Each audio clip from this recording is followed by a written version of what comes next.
एक बार बादशाह के दरबार में कुछ चाटुकारों ने बीरबल के खिलाफ शिकायत कर दी। बोले बीरबल की नजर बेगम पे अच्छी नहीं है, बहुत नीच है, पापी है। बादशाह गुस्से में आ गया। बोले कल बीरबल को फांसी चढ़ा दो, मेरे साथ रह करके इतना बड़ा पाप किया। रात में बीरबल सो रहा था, उसे बांध लाए। अब कल बीरबल को फांसी होनी है। बादशाह सामने खड़ा है। बीरबल बोले बादशाह सलामत, फांसी तो आप हमें दे ही रहे हो, हम फांसी चढ़े आपको आदेश नहीं टाल सकत, पर हमने जिंदगी भर आपको नमक खाओ है, तो हमारी इच्छा है कि एक कला भर हम तुम्हें नहीं बता पाए सो बाउर सुन ले, फिर हमें फांसी चढ़ा दे और अपने हाथ से चढ़ा दो। बादशाह बोलो कौन सी? बोले हम एक मोती की खेती जानत है, मोती उगत है खेती में से, बाकला तुम सीख ले, हमें एक हफ्ता बाद फांसी चढ़ा दियो। बादशाह बोलो चलो आज नहीं तो एक हफ्ता बाद तुम भग सकत नहीं है, हमारी कैद में हो, कहां जाओ? चलो कहां होगी मोती की खेती? बीरबल ने पता लगा लो तो के कान कोने कोने भरे। बीरबल बोलो हमें एक दिन चाहने वह जमीन देखवे। ठीक है, शाम तक घूमो, जे ने कान भरे थे उन्हीं के घर की लिस्ट बना के दे दी कि जे महल साफ करवा दे, इनके तई महवा खेती। बादशाह ने पूरों के घर पटकवा दिया, ये तो ने शिकायत करी थी। चलो बीरबल अब खेती करो। बीरबल ने थोड़ी सी जौ लाई जबा और बुआ दे। एक दिन सुबह सुबह बीरबल गया बादशाह को लेके, दूर से बोले देखो मोती चमक रहे, पूरे जबा पे ओस की बूंदें चमचमा रही थी। बोले बे चमक रहा है मोती। बादशाह बोलो जल्दी कटवाओ। बीरबल बोलो साहब जे बोई काट सकत है, जेने आज तक कनु पाप ने करो हुए, और जेने गलत छुप के भी पाप करो हो, अगर वो खेत पे गाओ तो वे मोती पानी बन जाए। सारे बीरबल के कर्मचारी भाग गए। बादशाह के बादशाह से कहा तुम काटो। बादशाह बोलो हमने भी ऐसा हो सकत के पाप न करो हो जिंदगी में। कहने का मतलब मेरा ये है कि दुनिया में ऐसा एक भी व्यक्ति नहीं है जो ये कह दे कि मेरे द्वारा जीवन में कोई पाप नहीं हुआ है। एक भी व्यक्ति ऐसा नहीं है। सीताराम विराजो महाराज विराजो। ऐसा एक भी व्यक्ति संसार में नहीं है जिससे कुछ ना कुछ दोष न बना हो, पर वो दोष भी परमात्मा के चरणों में जाकर के भगवान का एक संकल्प है कि शरण गए प्रभु ताहि न त्यागा, अविश्द्रोह कृत अघ जे ही लागा। हम दोषी तब तक हैं जब तक भगवान के चरण में नहीं गए हैं, और जिस दिन भजन करने लगोगे, आज तक दुनिया में ऐसा कोई पाप नहीं बना जो परमात्मा के सामने टिक सके। बस उसके पहले तुम्हें ईश्वर के शरण में जाना होगा मन से। बस भगवान से दूर मत जाना, वरना तुम इस माया के जाल में फंस जाओगे। भगवान बहुत बड़े व्यापारी हैं के हीरे मोती दान में देके भक्ति बिराहे दिखाए न्यारी, सब कुछ देके परीक्षा लेता कि कौन सी राहे चलो संसारी। मोह के माया के जाल बिछाए के फंस के रह गई बुद्धि बिचारी। और सोच समझ के सौदा करियो, जो नंद को छोरा बड़ो व्यापारी। बहुत हिसाब से इससे व्यापार करना। तो बात चल रही थी परीक्षित को श्राप क्यों लगा। परीक्षित ने एक संत का अपराध कर दिया और भगवान संत का अपराध स्वीकार करते नहीं है। किसी ने राम जी से कहा रावण को मारो, बोले क्यों? बोले उसने तुम्हारी पत्नी का हरण कर लिया।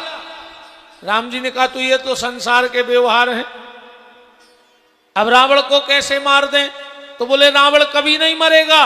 राम जी बोले जो अंदना वो हमारे भक्त की गलती कर दे उधर नहीं मार के फेंक दे।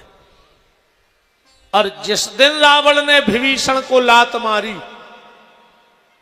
राम ने लक्ष्मण से कहा उठाओ धनुष बाण, अब रावण का अंत आ गया। क्यों? बोले उसने विभीषण को लात मारी है। तो भूल कर भी कभी भक्त का अपराध मत करना। जो जैसा करेगा वो वैसा भरेगा। हम गलती करेंगे तो उसको हम ही को भोगना पड़ेगा। हम दुनिया की नजर में कितने बड़े बाबा जी बने रहे, जटा बढ़ाए रहे, चंदन पोते रहे, पर कहूं हम भीतर से खराब भय तो भगवान हमें छोड़ है न। ईश्वर उसका दंड हमें देगा, क्योंकि भगवान से नहीं छुप सकत। तुम्हारी नजर में तो हम बहुत बड़े साधु बने बैठे हैं, हमसे बड़ो बाबा बचो ही नहीं अब दुनिया की नजर में। पर भीतर से हमारे कर्म काहे जा तो हम जाने कि हम आओ ईश्वर जाने। अब वो ही हो को फैसला करे, तुमने फैसला भी नहीं कर सकत हम आओ। तो कभी निंदा मत करना किसी वैष्णव की, किसी भक्त की निंदा मत करना। जो जैसा करेगा वो वैसा भरेगा। एक बार ऐसा ही गर्मी को समय है तो एक संत जी निकले गांव में से, बड़े फक्कड़ महात्मा हते। को उन्होंने सतुआ दे दो बाबा जी को। बाबा जी ने नरेटी ले रेते अपनी बड़ी अच्छी भेला नरेटी को, ओ में घोरो सतुआ गर्मी पर ही रही थी।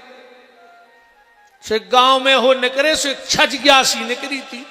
ओके नेचे बाबा जी बैठ गए और सतुआ अपने चाटन लगे। बाबा माने बाबा। राजा की फौज और बाबा की मौज, इसको कोई ठिकानो नहीं है।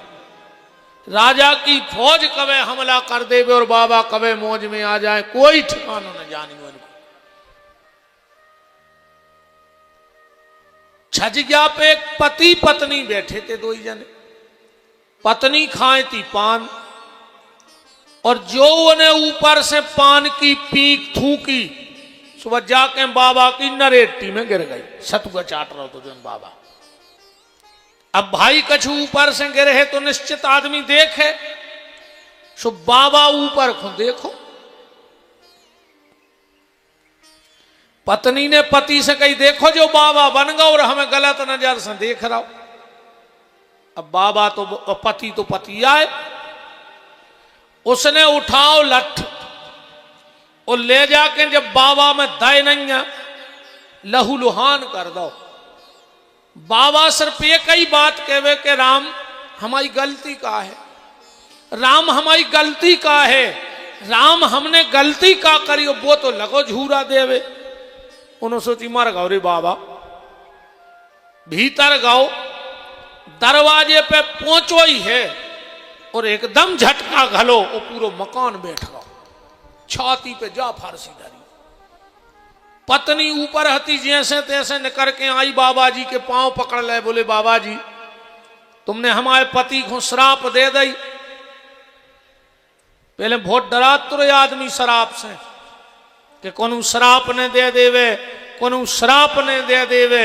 और अब गांव में वो सबसे खास कहावत है जे को शाम को शराप ले आ देवे। बोलो अच्छा नहीं कहा है खास। अब गांव में सबसे खास वो ही कहावत है जो डिंडू में बोतल ले आन देवे शराब की।